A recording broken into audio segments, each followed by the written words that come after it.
Hey, everybody. Hi, welcome to Old Style Classics Baseball Cards. I'm Rob. Happy Memorial Day today, May 27th, 2024.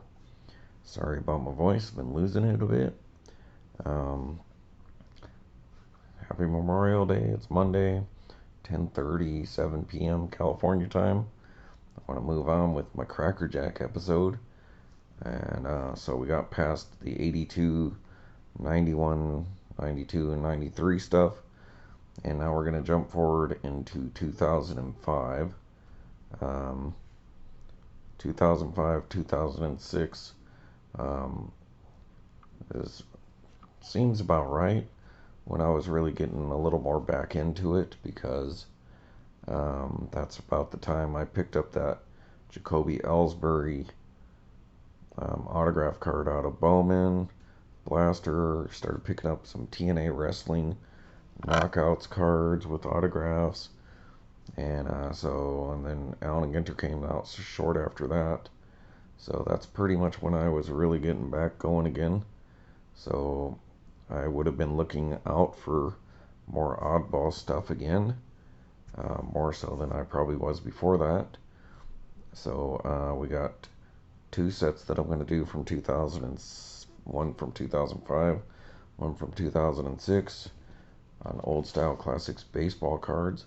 Please like, subscribe, leave a message, all that. Tell me what you think. So before that, I did pick up, I always would pick up some stuff here and there. And here's some examples of some of the prizes more recently and throughout the years, along with those other ones that we showed you. And those are the ones with like the Dunross and the tops in it, or the ball players. But first I want to start here, and we're going to go through these little things first. I believe this is more recent, and like nowadays you just get like a QR code or a code to go play some game or something like that. But this must be around 98, 99, I think, just based on what it is. And so that is a sticker, a Rawlings Mark McGwire autograph, facsimile autograph. So there's some random, looks like it's a couple little stickers in there, like the Rawlings, the McGwire. So swinging stickers. So what this is called, crack and peel. And so it's telling you what you can do there. That looks to be what, 2000, is that what that says? Alright, yeah, that makes sense. 2000, I believe. Yep, McGwire was still pretty popular at the time. Hadn't gotten in trouble yet. And let me see here.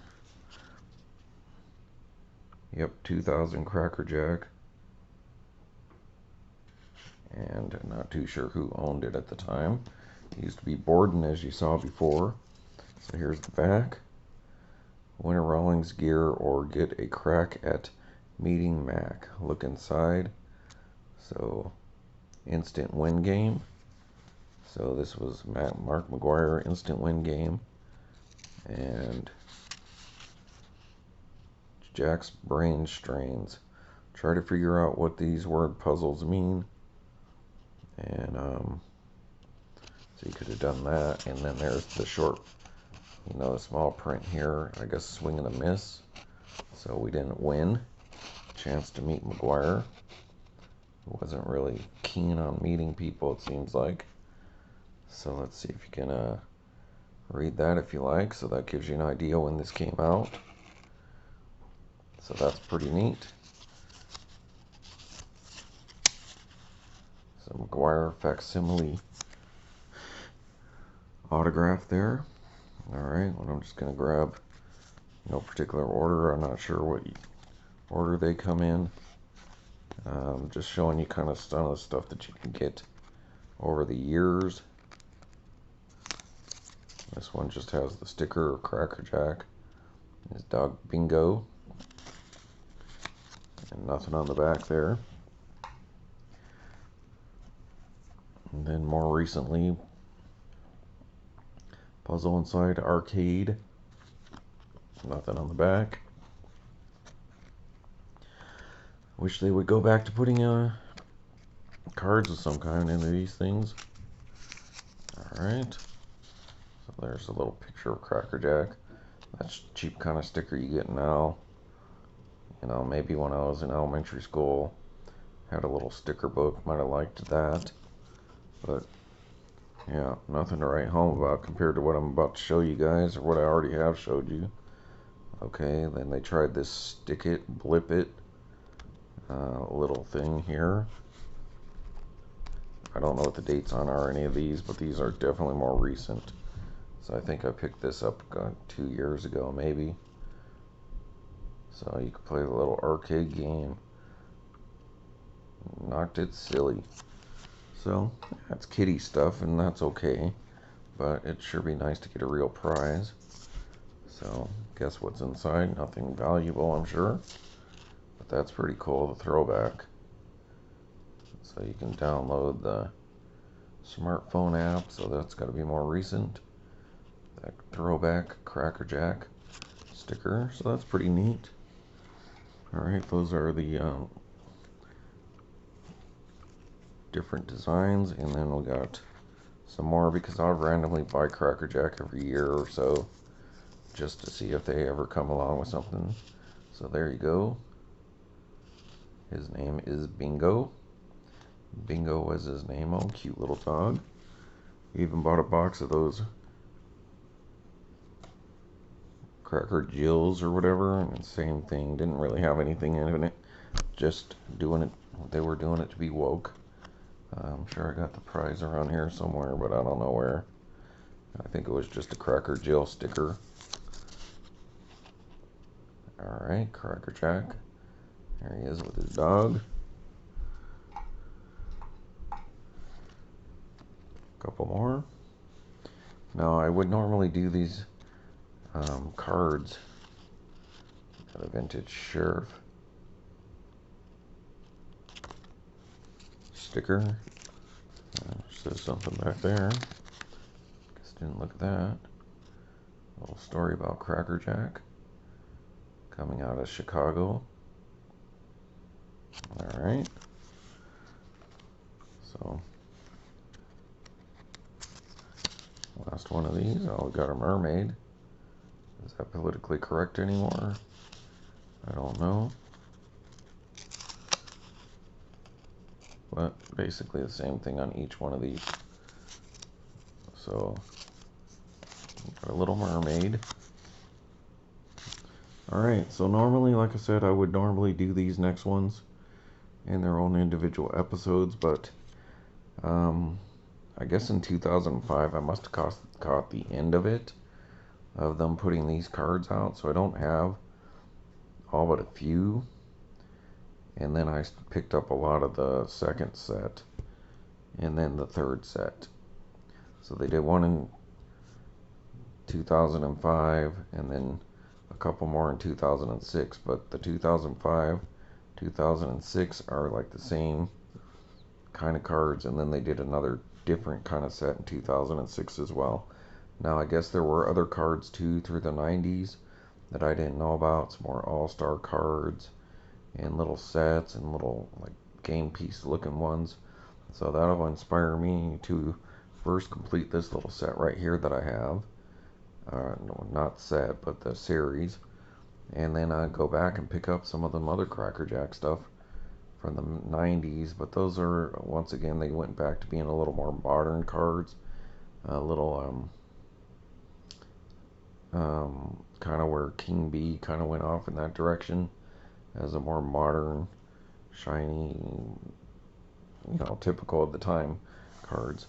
But here's another set. So other than those 93s that I got, I'm sure there's probably not a lot of people that know about these cards, and I think they're just super cool.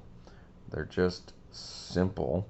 So let me explain this again. I love product issue, food issue, oddball cards, old style cards, old players and all that kind of stuff. I like modern too.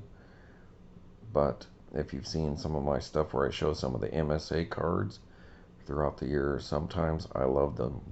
The more simple, maybe you might consider them ugly, but I don't mean ugly in the sense like they just unattractive, like just some stupid design on it, like from some, you know, like a wiener schnitzel or something with the little hot dog doing something or something like that. I'm talking like what you might consider just bare, kind of basic, just an image and some writing. Sometimes I like that. That seems very old school to me, like pre-war deadball era, when they just have the simple basicness, kind of like the Rostin Perinas from like the late 80s or early 90s. They're just an image on the front, basic name, and on the back it's just gray cardboard, and I just love that kind of stuff. So here's the 2005 Cracker Jack Ballpark Legends, one in a series of 10 collectible prizes. There you can read about that, talking about the original set. So I'll show you the back first, so we'll kind of cover that up. And this is Ballpark Legends, series of 10. So as you can see, you can get Cy Young, Ty Cobb, Honus Wagner, George Sisler, Walter Johnson, Thurman Munson, Joe Jackson, Satchel Paige, Roy Campanella, and Lou Brock. So these are pretty simple and they're pretty straightforward, and I dig them. And there it is. There's Lou Brock, Cracker Jack Ballpark Legends. Now, here are the, I always grab that one. These are the, around the same time, Topps did a Cracker Jack, 2 or 3 different sets for regular Topps, where you can buy them in packs. Has nothing to do with these. These are what you got out of Cracker Jack. This is what you bought at your hobby shop.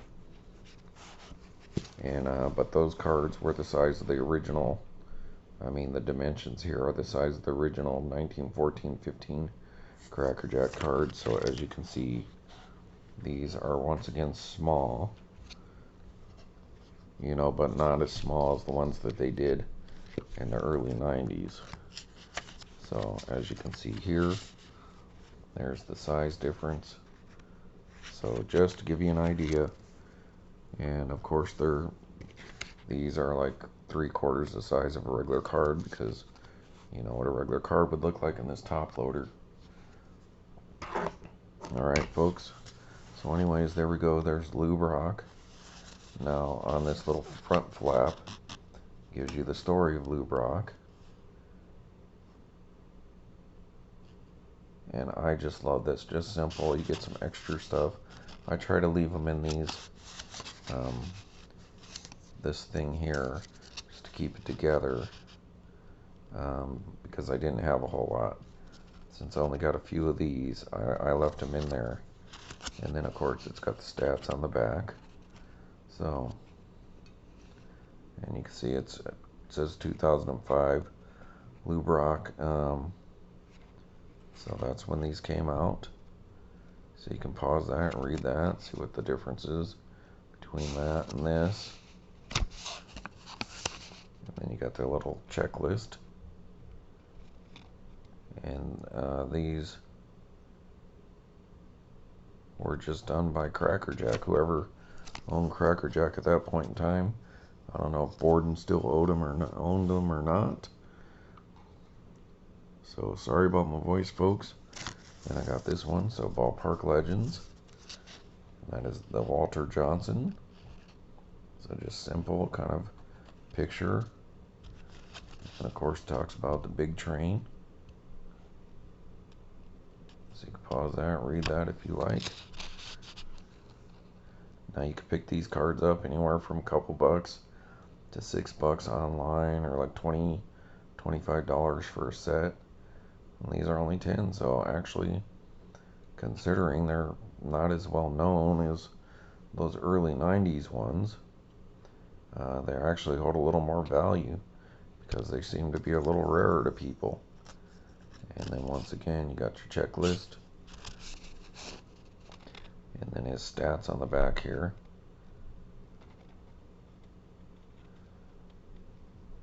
So, trying to show you that without compromising this wrapper too much. So same thing on the back. So that's all I have for the Ballpark Legends, the first set. So that's why we're going to go ahead and show you the second set that came out the next year. So I got these in a different kind of order here, so bear with me a minute. Alright, so I have some loose because I had, like I said, you can see I picked up a few of those packs. They went away, and then they came out with these second ones and the next year. So I went crazy and bought a whole lot of them. So I had enough duplicates that I couldn't finally take the little on paper wrapper off. So you'll get to see what these cards look like without that wrapper on it. So we'll bring this out again just for comparison. So this is Brooks Robinson next to Jorge Posada there. So in Cracker Jacks, not in Cracker Jacks.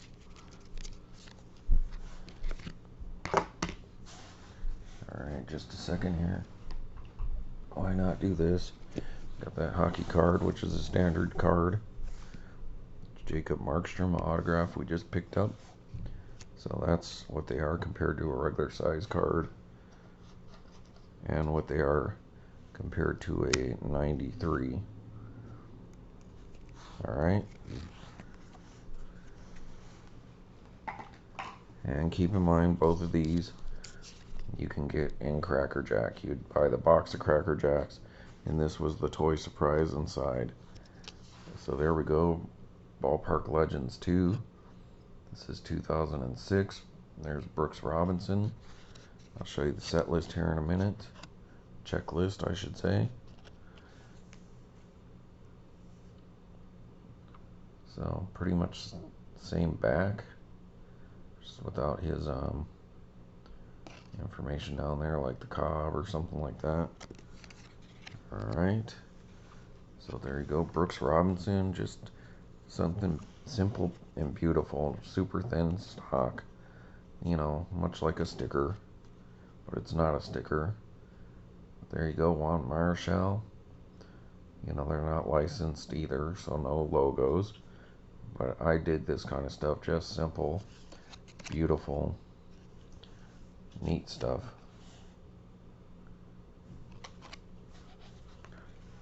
Alright, next, Harmon Killebrew. There you go, Hall of Famers all around. Harmon Killebrew, pause that if you like. And Jim Palmer. So Ballpark Legends 2.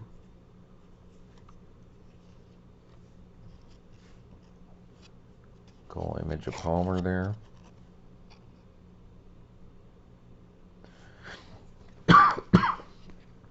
Excuse me, folks. Alright. Before I carry on with that, I'll go ahead and get one of the... Of course, I saved the wrappers that those cards came in. So, like this one is the Harmon Killebrew. So you can read about him.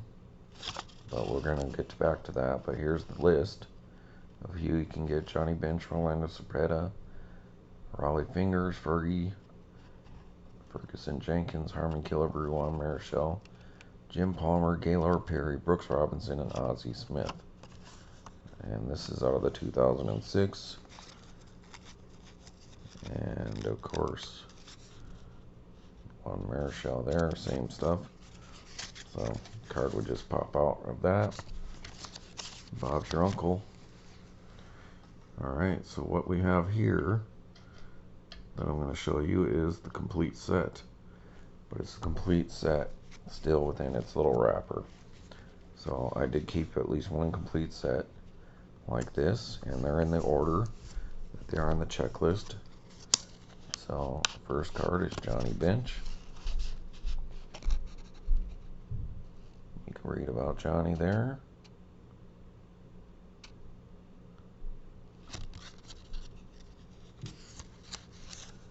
And then his stats.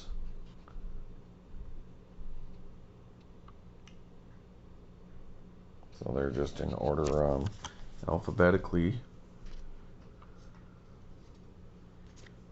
Alright, Johnny Bench. Next,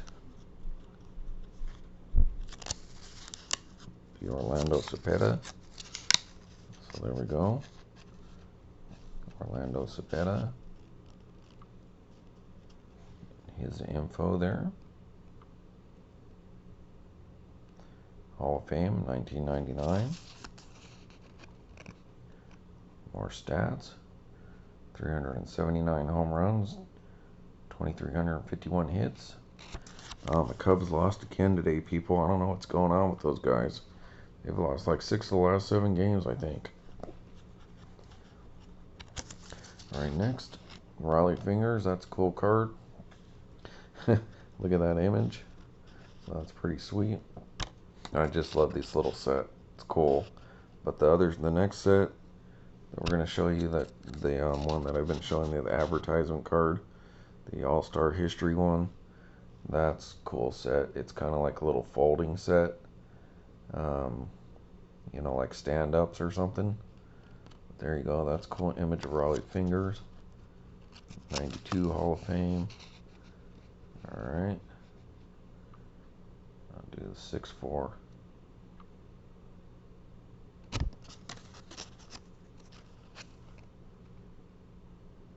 .341 saves and 114 wins. Wow, that's a lot. Well over 450 wins this guy was involved with. So that's pretty sweet. So hopefully this video will come in about a half an hour, and then I'll save that other set for tomorrow. I really wanted to give each one of these one video, but since the Legends 2 only have a few, I mean Legends 1 only had a few of, there was no reason to do like a 3-minute video. So there's my man Fergie Jenkins. Picked up his autograph 5 or 6 months ago. Pulled it, one of them out of the Panini Cooperstown collection. So hopefully my thumb's not obscuring anything that you can read. Alright, Fergie Jenkins, Hall of Fame Cub. There's a stat line. 7 saves and 284 wins, so about 293 wins he's involved with. So that's cool. I love these little things, just oddball. These are like oddball for oddball's sake. You know, that just the fact that they've done so many different things, different sizes. Even the McGwire sticker's kind of neat. Alright, Harmon Killebrew. We've seen the card a little earlier. There's his stat line, I mean his story. It's like Alan Ginter card except for the color, all wrapped into one with a little story, but just not all on one card. He's only 5'11", 573 home runs, Hall of Fame 1984, so that's pretty cool. So I don't think Borden owns Cracker Jack anymore, but I think it's Frito-Lay now. Juan Marichal, so you can read about that. Dominican Republic, Giants. Alright, and his stats: 243 wins, 2 saves. There you go. This card's been sitting around for for 19 years. I've been waiting to be shown. Does anyone else have these cards or knew about these cards? Am I speaking out of line to say that a lot of people probably didn't know about these compared to the other ones I've shown? Is this something other people collect? Like, do you go and pick this stuff up and just throw it in a drawer and forget about it? Because to me, these are some of my favorite cards. I know they're not super valuable by any means, but that's why I kind of like them. The idea that other people don't really care or look down on them or something. I guess I'm into underdog sets, but maybe I'm wrong. Maybe other people really like this stuff like I do. Oh, he only had 268 wins. I thought he was in 300 club for sure. 4 saves, so involved in 272 wins. Huh. I did not know that. Alright, folks. Getting near the end.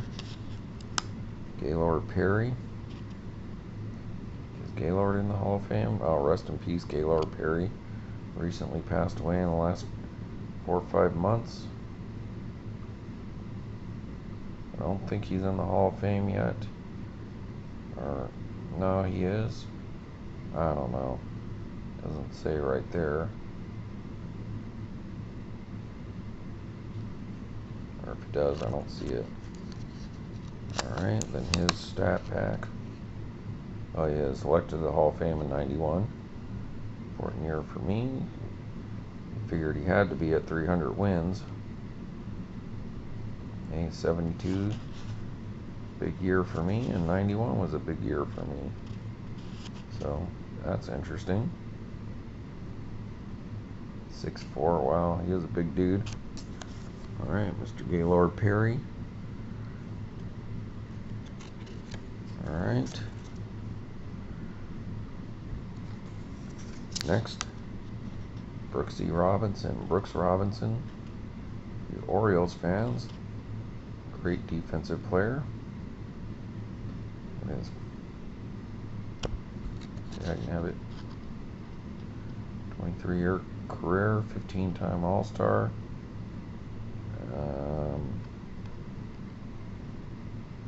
Hall of Fame in 83. I don't know if they had gold gloves back then or not. So, pretty cool image. And they're still a little sticky on some of them. You'll find little Cracker Jack bits and pieces, and I like that because that means it was actually in the product. Like, look at that little stain right there. I like the fact that that's the way they came, that's the way they were meant to be, and I would much rather have one of these that went through Cracker Jack box the same as I would with a T206 that had tobacco stains on it, because that's the way they were meant to be, not some sheet that somebody took out of the factory or never seen the light of day. I like to see that the card survived what it was meant to do, which is be a product issue, an enticement, a premium for buying their product. And that's what I like about oddball cards. I just got some dust or something there. Alright, the last card of the set, folks. And that would be Mr. Ozard Smith. Not my favorite player by any means, but he was definitely a great defensive player. 13 Gold Glove awards. He's a good argument when anyone starts talking about somebody who's... I'm not talking about him. I'm not saying that he doesn't, so don't misunderstand what I'm saying. When you start talking to some people and they start hemming and hawing about, oh, this person's in the Hall of Fame, but they only had 298 home runs and 2,500 hits and 6 All-Star games and blah blah blah, and they're like, well, why does that guy deserve to be in the Hall of Fame? And then I ask you, well, what kind of defensive player was he? Let's say like Ryan Sandberg. he didn't have 400 home runs or something. I'm not saying that anyone would consider him not to be Hall of Fame worthy, but just as an example. If you want to read that, he was a great second baseman, one of the best defensive ones. So Hall of Fame's not just for offensive players. I say you really need to take into consideration like some of these defensive guys, and Ozzie Smith's a good example. By no means his offensive numbers would get him in the Hall of Fame. You know, let's take a look here. You know, he only got 2,400 hits, 28 home runs. Dude played for, what, 20 years? But defensive wizard, right? I'm not saying he was bad offensively, but if you were just going by all, you need to be a 3,000 club guy, a 500 club guy, or a 300 club guy, average. He falls short in all those categories, but those combined stats with his defense, clearly Hall of Famer. So when they talk about like Tinkers, Evers, or Chance, I'm not saying that all of them deserve to be in there, but when you consider their what they're known for, and especially the era they played in, I think those are important things to consider. And so don't just go by, oh, the guy doesn't have the magic numbers. Well, they didn't have Cy Youngs and Gold Gloves and all that stuff back then. Alright, so here's some unopened ones. So this is what they look like unopened. So we've got a little, now you can pop them open like this way over the top. You know, you can see who you got in there, so you don't ever even have to open it. You know, so I got this little stack here. And you can see little bits of Cracker Jack. I think that's super cool. So I'll probably have a couple sets worth here. As you can see, when I come across cards in the wild, like oddballs, I usually tend to go a little overboard. Then I got some doubles. You know, definitely have some doubles that I opened. Jim Palmer there. That. And then of course, since it's baseball related, I don't throw out a lot. Probably definitely by the 90s, I would not usually throw out this kind of stuff that would show how this came. Now I think I do have one or two of the boxes where, you know, the Cracker Jacks are gone, but the advertisement for what was in the box. Oh, I'll get Ballpark Legends 2 in this box of Cracker Jack. I probably kept one of the boxes, and which has that advertisement for this along the side. So I probably took the foil off. They were made of foil, and kept that so that I could always show what that came with. But I'm not sure where that's at right now. I just wanted to get around to showing these so I can get my Cracker Jack stuff out there. And so that's it for those two things. Now, when Topps put out these cards, so this is a 2005.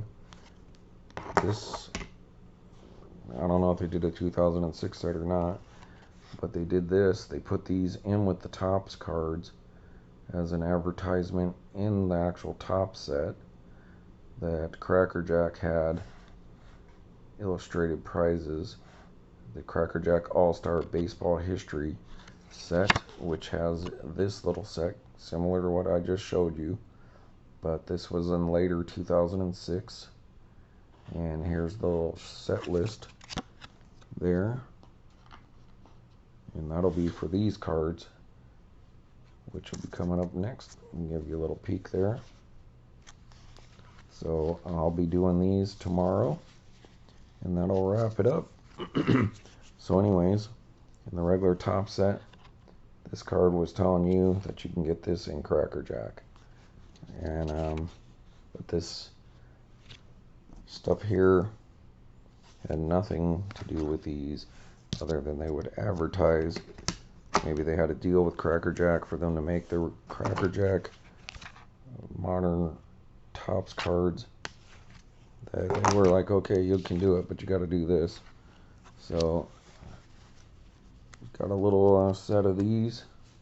I feel like I have more somewhere, because I kind of feel like that Ballpark Legends #1, like I should have had a few more cards than what I'm showing you.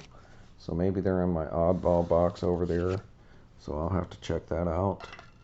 But here we go for tomorrow, folks. So thanks for watching Old Style Classics baseball cards, and hang in there for a little more Cracker Jack surprise tomorrow. See ya.